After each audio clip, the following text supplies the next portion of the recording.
Hey folks, Amy here. Welcome back to the Business of Yoga series. I'm super pumped to be talking today to Jean Mazzei, who is our guest of the moment. Welcome, Jean. It's lovely to have you. Thanks, Amy. I'm really stoked to be here. This is awesome. Before we started the recording, everybody, we were just sharing that we both have a little white dog fetish. So we have our companion. I'm just going to show mine first. Hi, everybody. This is Winston. Hi, everybody. I taught her how to do downward facing dog pose. So just in case you need any pointers, here I am. It's not a requirement that you have a little white dog to be part of this series, but it definitely helps. I like us all a bit more. Yeah, and when you have so many people flocking to be part of the series, it may actually become a requirement. So keep that in mind, everybody. Confirm that you have a little white dog. Yeah. Right. Okay. Yeah. Sorry, go. No, or at least you have to say you love them. Good point. Yeah. All right. So, right now, let's get serious for a very brief. Yoga is serious. We're going to have so much fun. Right. Let me read your bio before we get carried away. And people are like, okay, we've got to really understand who that lady was. Okay. She's got a dog, but what else? All right. So, Jean is the founder of Shri Yoga Retreats and Trainings, and I love this. She's logged over 15,000 hours of teaching yoga. I want to talk more about that. She's often called the teacher's teacher, and I can understand why. She's an expert in the subtleties of yoga sadhana and bringing the practices to life off the mat. A certified level 2 para yoga instructor, she is currently studying the ancient tantric lineage of the Sri teachings of the Sri Vidya lineage with Pandit Rajmani Tigunayat, thank you. She leads workshops, retreats, as well as 200 and 500-hour Yoga Alliance teacher trainings, both in America and abroad. And she's got a very exciting project that we've kind of already had a little chat about, but we'll share with everybody momentarily. Jean, thanks so much for being part of this series. I'm really excited to be here. And thank you so much for doing this series. I think it's super important. So, yeah. Well, so do I. And so I guess maybe could we start by... how long have you've got 15,000 hours of teaching? Over what period of time have you been teaching yoga? Well, if I tell you, I have to kill you, but that would be an ahimsa thing, so I can't really do that. So I've been teaching for, I would say 25 years minimum, maybe 30. Yeah. Not solid that whole time. There was a little time where I took a break in there. I started teaching yoga, I would say, oh my God, maybe 1985, 84, something in there, maybe somewhere around in there. And so hence you just keep teaching that long enough and you do log some hours. I mean, I sort of lost count after a while. I figured just that's good enough. I don't need to keep adding my hours because what's the freaking point? You know what I'm saying? So, and what was the question? Well, I was curious to know how long you've been teaching, because I can imagine that there has been radical changes in what it means to be a yoga professional over that time. I don't know if you would even use that term in the mid-80s. No, you didn't. In fact, I was teaching yoga before there was a Yoga Alliance. So, there was no yoga yoga teacher training to do. I never felt like I taught before I was ready. I was a dancer. I had extensive training in anatomy and physiology and kinesiology, which is like the biomechanics of the body. So I felt super comfortable teaching all body types because I really understood how the body worked. I definitely, when I started, I'd been doing yoga since I was in the 8th grade from a book. Oh, wow. Which book? Can you remember? Yes.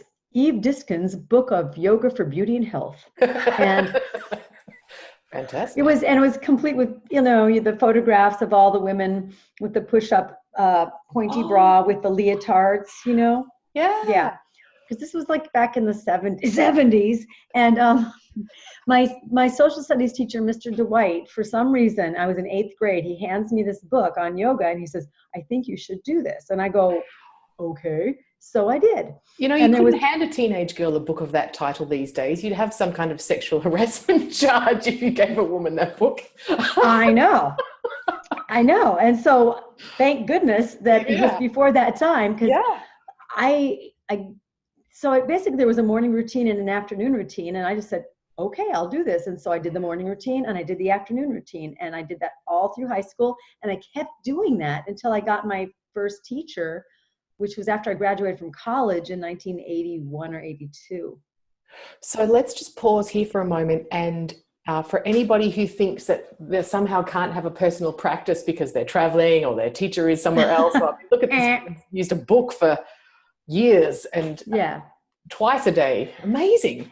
And, you know, I'm so glad you brought that up, because really my personal practice was the cornerstone. It is the cornerstone of everybody's thing, which is another reason why I felt like I could teach, because seriously, I had been practicing and practicing and practicing. And even though maybe what I was teaching wasn't in style at the time, I still had a depth of knowledge that I didn't even know that I had until I started sharing it with people. And people, it wasn't, you know, and when I got my first teacher, it was Dr. Albert Franklin, who I sort of traced back to the Desikachar lineage. And he gave me this little skinny book that he had translated from the French from his teacher. And it was all super simple stuff. It was like a list of 10 poses. I'd write them down, because it was once a week. You'd sign up for a 6 to 8 week course at the Adult Learning Center. There was not a yoga studio in every corner. There was not a list of public classes to take. It was like, that was the one. It was once a week when you felt like running a series. And so if you wanted to practice it, this is what I did. I sort of wrote everything down. Then I go, okay, we started with Kapalabhati, because you always start with breathing. And then the list of whatever poses. And then we always did pranayama at the end. So I just would practice whatever he taught for the next week. And then he would teach something slightly different, and I would practice that for the next week. That was my personal practice. And it wasn't until I got to a city where people were offering it more than once a week, or there was studios to choose from and a billion classes a day. I sometimes think maybe it's too much choice. You know, I don't know. For what? For fostering the connection to a teacher, or just for picking something at all? Well, if you know anything about Ayurveda, and there's this thing called the doshas, and one of them is vata. And if you have any, which is the wind element, the air element, and if you have any vata derangement at all, you're given too much choice. You go, I don't know what to do. So that could have been me. Never. Maybe a little bit. It could have been me, just a smidge. So as a result, actually having no choice was fantastic, you know, because I just go, this is what I'm doing. And it really locked me into a lot of steadiness. And in those days, I mean, the book that I was given, it's not like this flow, this choreographed thing that we do now. It was a list of poses, and the goal wasn't to do them as fast as possible. The goal was to see how long could you hold the pose, how many breaths could you do, and how long could you get your breath for. So I would get excited when I'd held the pose for 10 breaths and my breath was like 15 seconds long. Very. Then I was really nailing it. Yeah.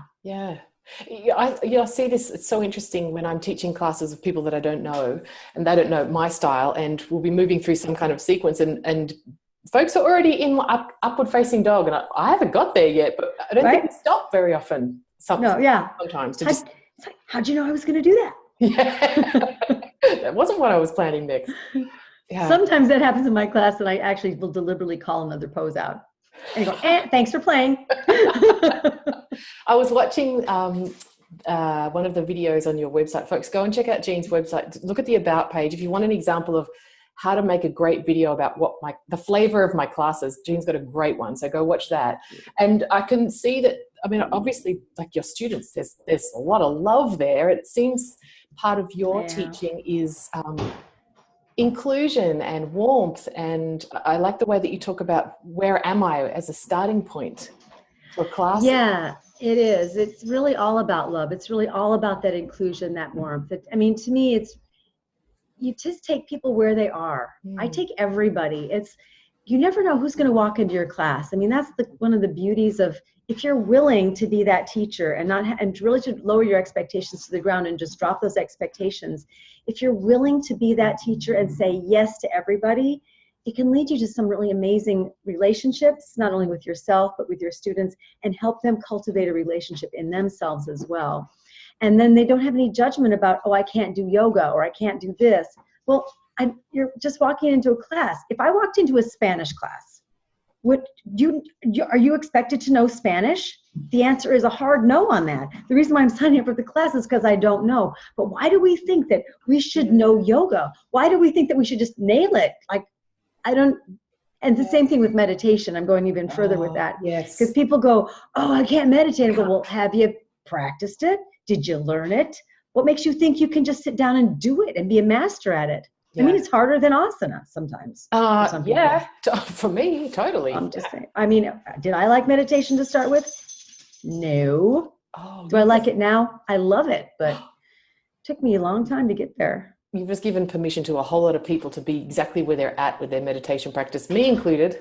Please, please, don't have to love it. It's okay if you don't love it. It's you know, it's okay if you hate it. It's okay if you admit that you're not good at it or you don't understand it. And then you find a meditation practice or a meditation teacher, one that you can relate to, one that you like even just a little bit. Yeah. And don't worry about doing the hard one. Do the one that works for you. Yes. I love that teaching for asana as well. Like, just, it doesn't have to, I think there's a woman on your video that says up until she started coming to your classes, she thought that it was about working really hard and sweating a lot and just embracing being where you're at. Something else that I thought was really beautiful in that particular video for people who are in a bit of a funk with their teaching or maybe just starting out is the way that you say, whoever comes to that class on that day, it's the perfect group of people to be there together. I love that message. And I mean, doesn't matter where you are in your yoga career. I mean, I was just having a conversation with somebody the other day, and, you know, I've got some retreats coming up and some things coming up and just classes coming up. You know, I never assume I'm going to sell out. And I've been teaching for a long time, and I just never assume people are going to show up. I mean, how arrogant is that? You know, I'm just like, I never know. And so whenever anybody comes, I go like, wow, there are days, I've been teaching for 30 years. There are days I get 4 people in my class, and people look at me like, how did this happen? I said, hey, it did, but this is going to be an awesome class because this is exactly who needs to be here. And usually by the end of the class, I know exactly why only those 4 people came. If I'm willing to go there, if I'm willing to trust that these people are going to get the class they showed up for, and I just get in present moment, then it's awesome. Yeah. So, yeah. And it's not that you did something wrong or that it's not a reflection. It's just the situation as it arose. I love that. Numbers have nothing to do with whether you're teaching a good class or not. Yeah. I mean, that really is so out of the moment. That's just not even relevant. Popularity doesn't mean quality. Tweet that, someone. Yeah. Right. Just saying. Yeah. Yeah. In fact, I've studied with some teachers that aren't really on the map at all. And some of the most kick-ass teachers, can I say that online? Kick-ass? At least, yeah. I'm Australian. We punctuate cuss words. Right on. Yeah, good, because that's kind of like part of my vocab. Excellent. So, but it's, you know, just because no one knows about them, and this is one thing that I teach in the trainings, is like, just because no one knows who your teachers are, doesn't mean they're not quality teachers. Doesn't mean they're not, they may not be popular or, quote, pedigree in the world of the yoga celebrity, but it doesn't mean you're not getting the teachings that you need. It's super specific. You as the teacher, you are on a very specific path with your journey, and you're going to get the exact teachers you need. So do not discount. Do not discount your training. Do not discount it because you didn't study with somebody famous. You know, if it's ringing in your heart, man, you just go there and sing that song. Yeah. And that's going to make you. Yes, thank you. I love that. Beautiful. I have to ask, because I'm just personally curious. Please. You've studied with Dharma Mitra. I want to know more about that.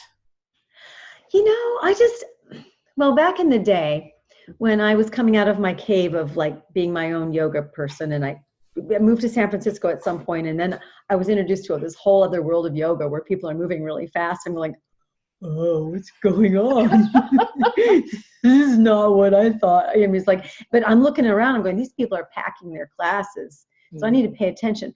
So one year I said, it's time for me to come out. I was still teaching and everything, but it's time for me to come out of the cave and go see what's happening.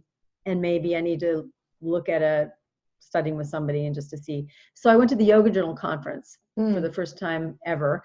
And I narrowed it down to a few teachers, and Dharma was one of the people that I go, his sequencing is really similar to mine, and just because he moves in a way that resonated with me.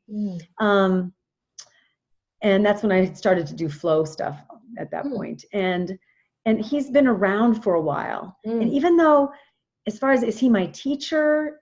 I didn't know, but I just knew that I wanted to hang out with the guy for a while. So I went and took one of his trainings just because I just wanted to get he was getting older. And when you sense that somebody has been around the block, just go hang out with them and just see what they are. And so, yeah, it was cool. I mean, he's a little bit more dogmatic than me as far as the vegetarianism and things like that. And there's nothing wrong with that, but that wasn't where I was going. Don't you think, though, there comes a point where you get to blend everything that you've learned and then choose what's authentic for you, which may or may not be the same as the people that you've learned from originally? Well, absolutely, because you bring yourself as the canvas, and all the other teachers may be the paint, but you're the one that's really going to place that paint now and or however whatever metaphor you want, but you're the one that needs to be that and absorb that and embody those teachings, because you're the one that they're going to be coming through.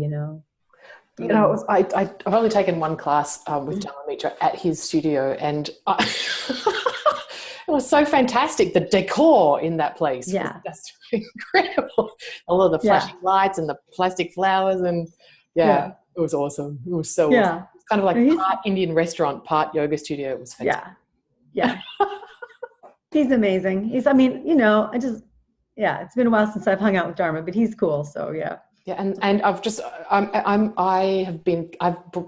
come up on Light on Yoga as my go-to asana text, but man, his book is beautiful. All of those poses. Yeah. My goodness. All of those poses. I mean, Dharma, his whole idea of the poses was his, and these are some of Dharma's words, and I'm paraphrasing, I'm sure, really badly, but excuse me. But Dharma was like, Dharma, does that mean, am I saying, going to say something wrong? But he's choking me right now. Stop.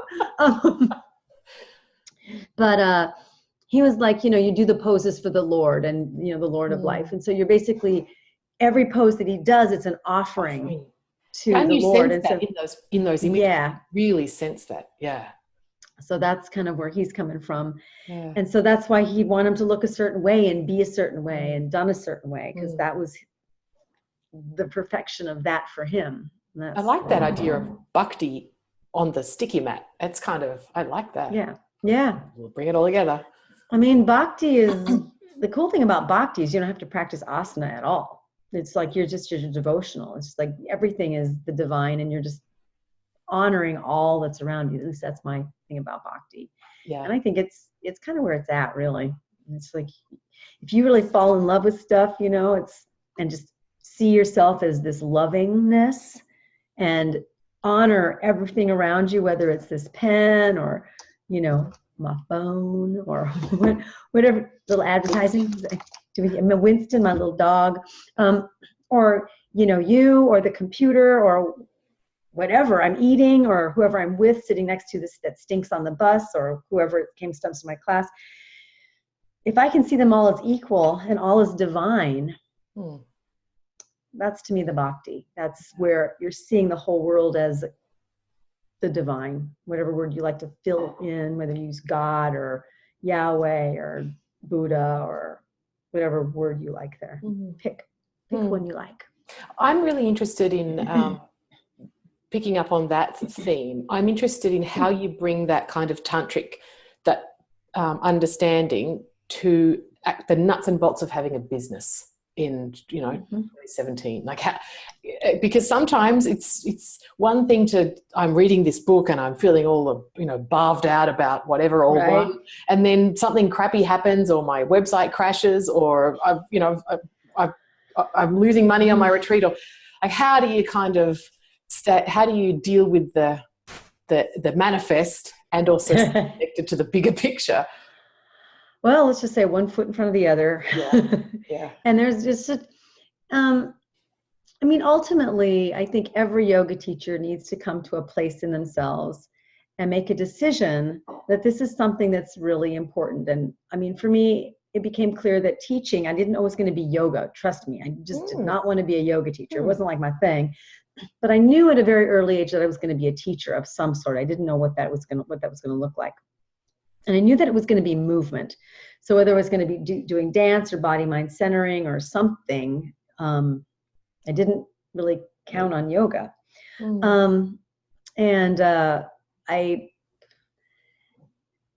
So at some point you got to have a relationship. And if you're going into yoga to make money, it can be totally done, but just like anything, it's you're self-employed. It's like being an actor or a musician. You know, you don't go into music to make money. You go into music because that's what you have to do. You don't go into acting to make money.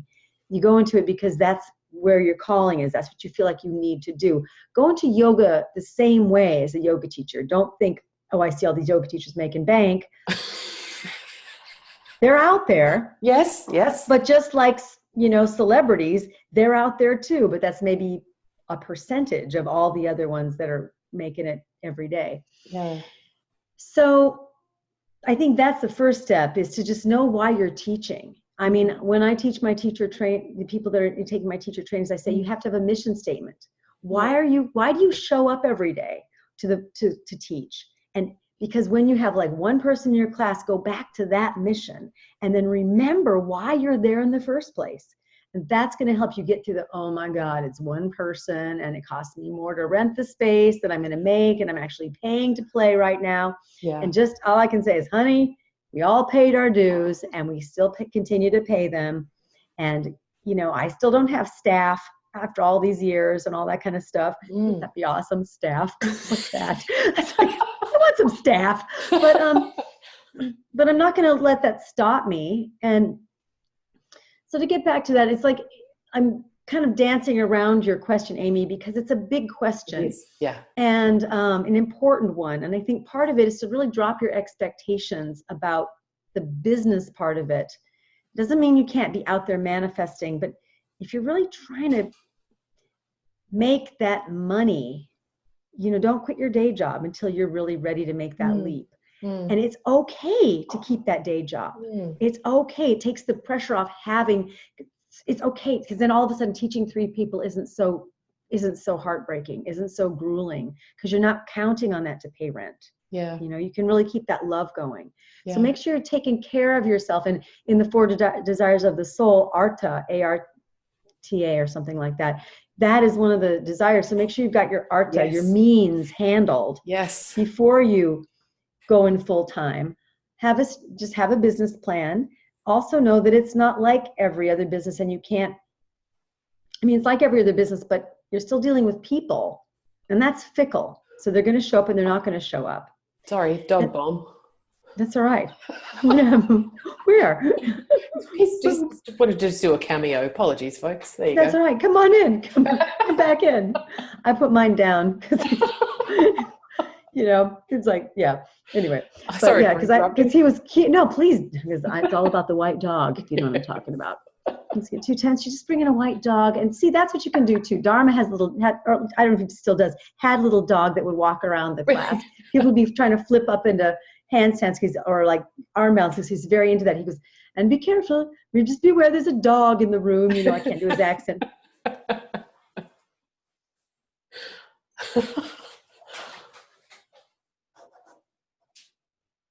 Okay. So what was your other point, Jean, that you wanted to raise? One of the most important things, especially when I've been through it with myself, but also when I talk to young teachers, new teachers, not physically aged, but teachers that haven't been teaching for a while, and they keep thinking about, when can I raise my rates? You know, when can I ask for more money? And I think it's really important that teachers understand that, yes, as you up your worth, we're taught that we can charge more and more and more and more. But also remember that it's not about how much you can charge that's your worth. Your worth isn't tied into how much you make. You may use money as a way to demonstrate that you're worthy to yourself, and that's your journey, that's your practice. But that doesn't mean that just because you can charge X number of dollars per class or per session or per workshop or retreat has anything to do with your worth, because there's something actually quite freeing it's like the more worthy you get, then you actually don't have to charge so much. I love that. And it's been my experience, in fact, that more, excuse me, more teachers that I speak with, it's that they undercharge from a place of not feeling worthy tends to be the skew, rather than overcharging, and it's finding what's actually the spot that feels right, like in integrity for me and what I know to do. Yeah. Yeah. In fact, it's like, I say, okay, how much do you feel? Because they say, I want to, like, I'm just going to draw just a round number, like $100, just because that's a 100 and means nothing. So let's say if I want to charge $100 for a private, or $100 for this, or $100 for that. It's like, well, can you say, when people say, how much do you charge? Can you say $100 without choking? Yeah. Feel good about it. $100. Well, Yeah. then if I choke on $100, that means I'm not ready to say $100. If I only got 65 in me, then that's my rate. I love that. In fact, that's how I price everything in my business. What I actually feel authentic about. That's the number. Yeah. I love that. And there's times if when you're working your own material, and you have to also pay attention to your market. What's the going rate, and pay attention to that, because you don't want to drive the rate down. And be like so kind so everybody can afford it, because then you're going to drive that rate down. And that's because I've spent tens and thousands of dollars training, and tens and thousands of hours training, and I've been teaching for a long time. And so what I do has a value to me, and and I am worth my rates. And doesn't mean I have to charge that for everybody. I'd never want the money to become a barrier to someone who's truly seeking. So at that point, I'm going to say, okay, well, this is my rate, blah, blah, blah. And they look at me like, oh my God, I can't possibly afford that. And I go, okay, I hear you. And then first of all, then you have to kind of assess whether that person's just cheaping out on themselves, because then it would do them a disservice to me to not charge them, if they're totally cheaping out on themselves. But also then you can tell if someone's really got some financial stuff going on. And then at that point I go, well, what can you pay, or what do you propose? And then if we can work out some win-win trade thing, or we find something that feels right to both of us, because I have to feel good about going. Yeah. I also want them to understand that if they can rise to the own occasion and actually invest money in themselves, their worth will also be raised. I love that. I think, and I that's part of why I don't recommend this whole free first class trial thing for people that teach in church halls and whatnot, because there's value there. You get to have an energetic exchange that's represented with money. Yeah. I really like that. Yeah. I mean, and then people think, well, yoga was free way back in the day. Well, it actually wasn't. So just to clear that myth up, whoever made that up, did they actually read the freaking books? I don't think they did. Well, Christian Acharya was an employee, right? Like, there's a whole system, man. There's a whole caste system, and it's like you got pecking order, and you're like washing floors, and there's an exchange there. Trust me. Yeah. And it's never been a free lunch. Yeah. And people have always charged for service, and there's been barter, or there's been some exchange. It's never been, who made it up that it was free? Who started that rumor? I don't know. I get those emails too. Could you tell us a little bit about teacher trainings are an important part of your business and how you share yoga with the world. What's it like to be a teacher's teacher? What's it like doing? I've never run a teacher training. What's it like? It's totally awesome. I love it. I love everything that I teach. At this point in my life, I teach just exactly what I love to teach. I don't teach anything I don't love to teach. So, and I would suggest that people start out that way. Teach what you love to teach, and teach that really well. Don't try to be the flavor of the month. You got to be sensitive to trends and everything like that, and don't be judgmental. Like, well, what I'm teaching is real yoga. It's the yoga. No. Everything is the real yoga. Just get that out of your head. But be sensitive to trends, but also really get authentic and really know what you love to teach, and don't be apologetic about that. So going back to your question about teacher trainings, is there was a time when I was actually felt called to spread a bigger net. And I'd been teaching for a very long time at this point. And I go, people started asking me, why do you do teacher training? I'd really like to study under you. And I'm thinking like, well, yeah, I think it's time. So sat down and co-authored a teacher training. At that point, I knew that I wanted to work with somebody. And that's when you've already talked with Brenna Guillen. Yeah. And so she moved to town and I said, hey, Brenna, I want to do a teacher training. And we didn't really know each other that well, but I knew that she brought a different skill set. I didn't want someone just like me. I wanted somebody that we would really, bring in different sides to the equation. And she finally said yes. And I said, come on, Brenna, just do it. I said, oh, all right, I will. So we basically she'll tell you the same story, but I'm usually a more dramatic storyteller. So I get kind of out there, but so basically co-authored the training. And then when it came down to the 500-hour stuff, I have a lot of other stuff that's not just traditional yoga inside of me. And that's always come through my classes. It's always come through my material. So even though we have our 200 hours really deep actually, and it's more like it's deeper than a lot of 500-hour trainings you'll find. And then, so we had to take that 500-hour level to even the next level. And that's when I can bring in a whole bunch of my Bonnie Bainbridge Cohen body mind centering stuff. And I still study and have studied with many years with master healer and metaphysician Dennis Adams. So I have all these other tools that I bring to the table to help people remember who they really are. You are the light. You have the capacity to self-heal. Get bigger with what you think yoga is. It's just not this set of poses. It's just not this set of dogmas. Don't go from a dogma to a dogma.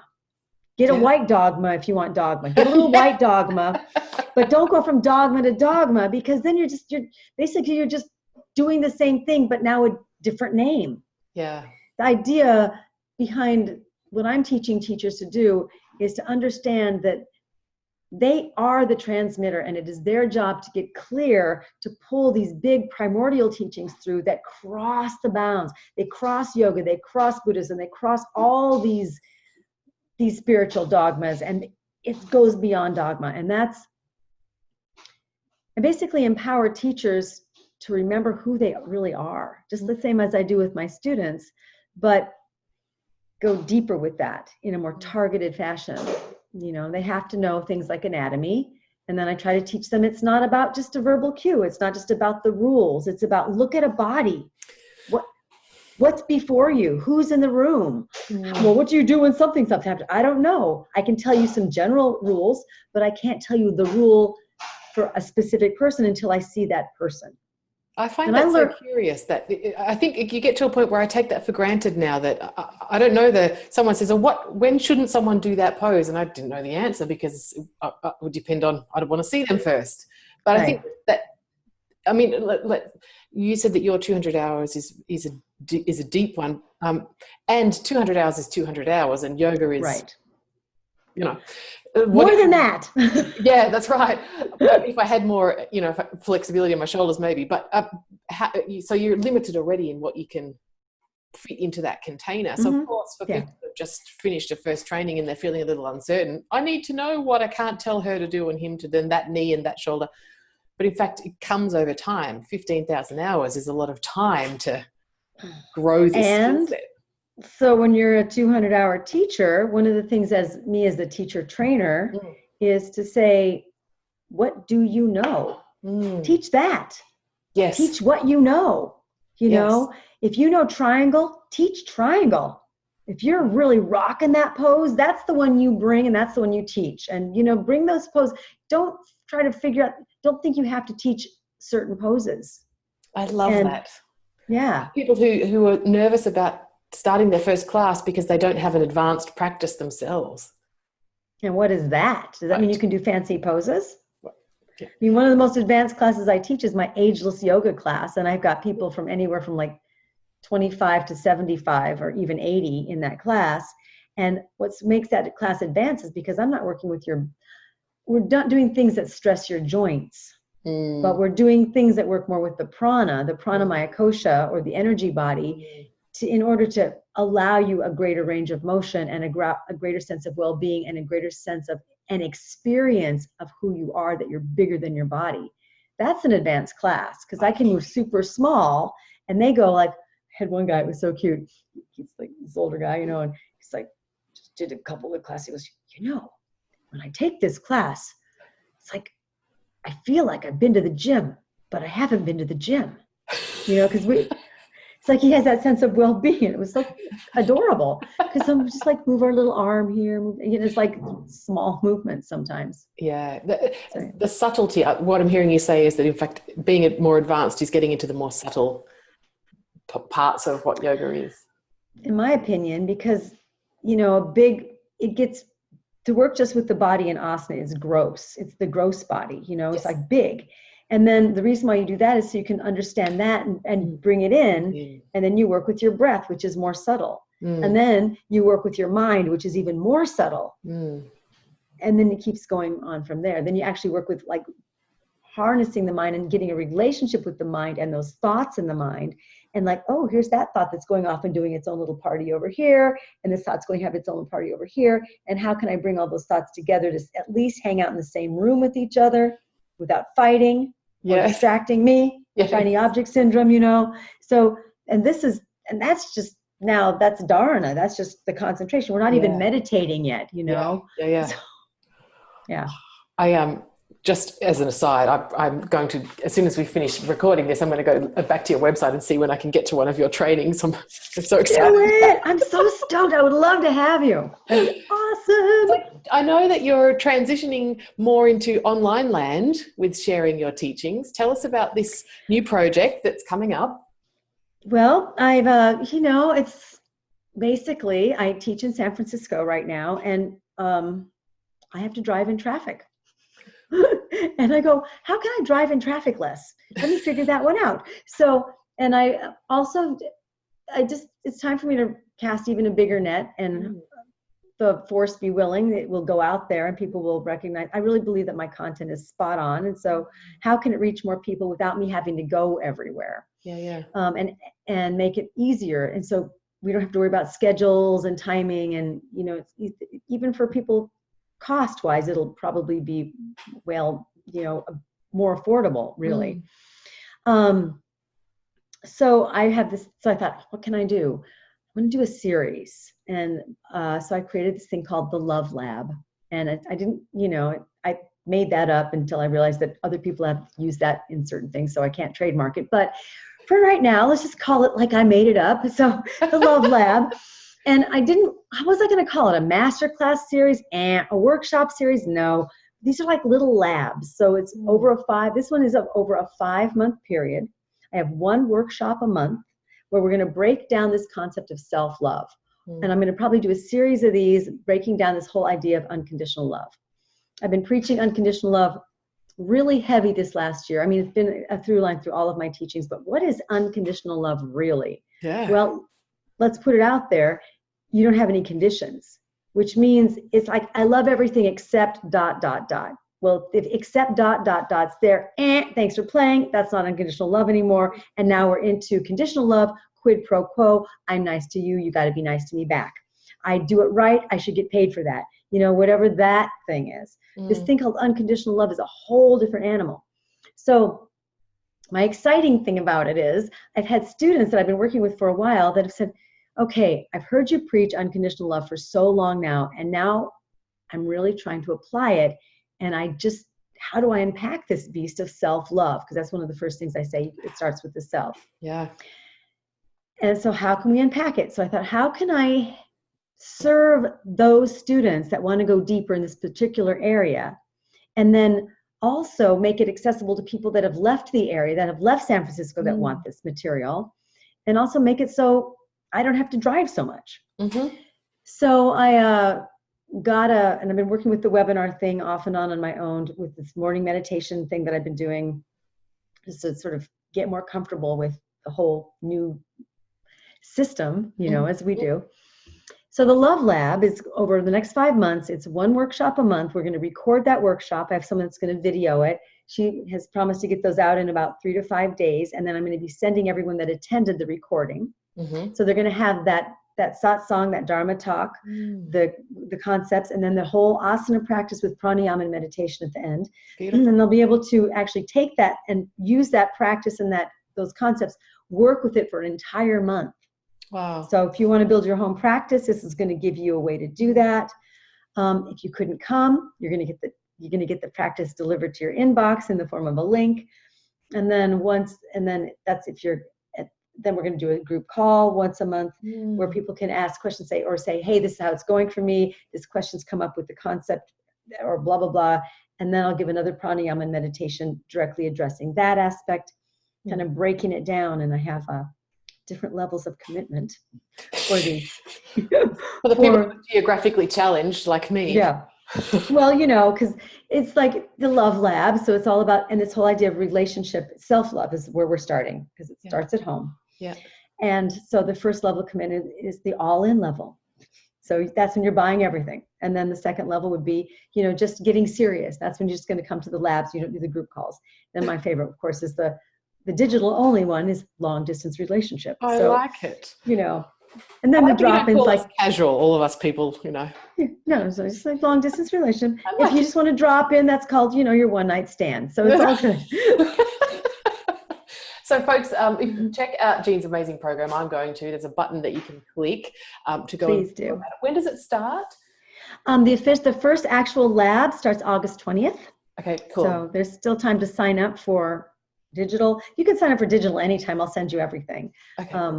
And you get access to all the group calls as well. And since it's digital, as long as you're willing to be on my time zone, then you can show up at any time.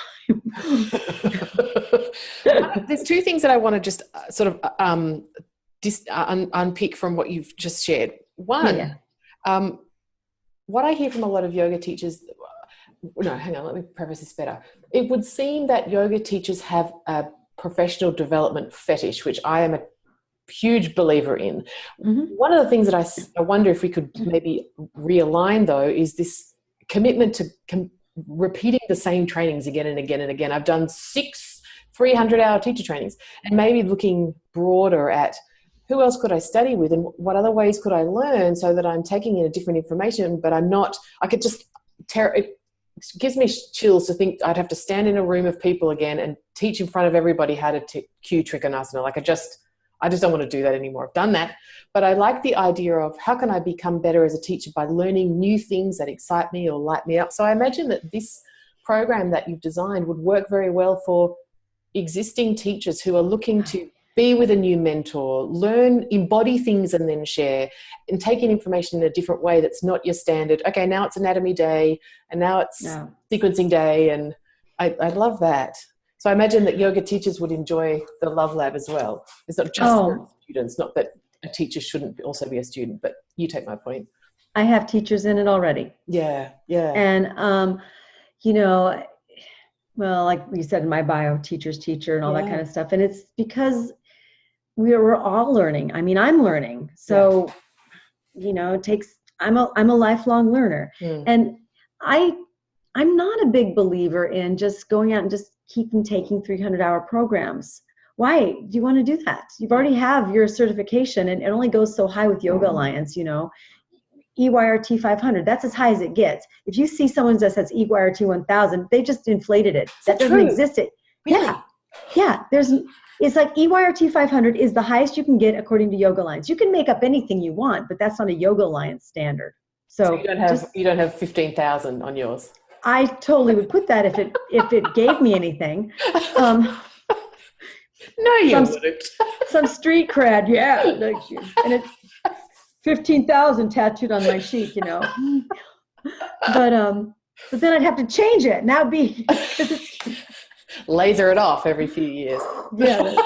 Well, keep the wrinkles, a little facial, I think. So, I would say for professional development, you don't do it because you have to. Find something that excites you. What do you want to learn? What turns you on? What do you want to embody? Who are you? I mean, what is going to support you? And ultimately, you're the light that you're seeking. And, get around teachers that are teaching you that, because that's what we all need a little bit more of, I think.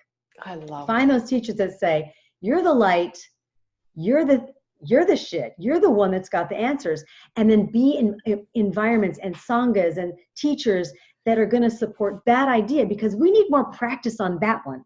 It's not something you just say and you get it. Yes. You get it up here, but we don't embody it. So to be in that energy, find a teacher that's going to bring that forth, instead of working with your brain and giving you the dogma and giving you the academia and the rules. It's just like, that's just a way of hiding. Wow, interesting. I agree with you. Yeah, totally. So finding what lights you up, but also the mentor and the community that comes with it, that's going to feel like the right fit, feel empowering and like the right fit, help you remember. Exactly. It's all about smarana, that remembrance, and it's that remembrance of who you really are and what you're really doing here. And if you can tap into that even a little bit, then your picture of what yoga is and who you are in that world is so much bigger. And then you're really teaching what I think yoga really is, which is not the pose or not the rule or not, and all that stuff goes, and it's a structure and it's a framework and it's really valid, but it's not why I teach. I mean, I teach because I believe that everybody out there is the light that they seek. And everybody has a voice and everybody is important.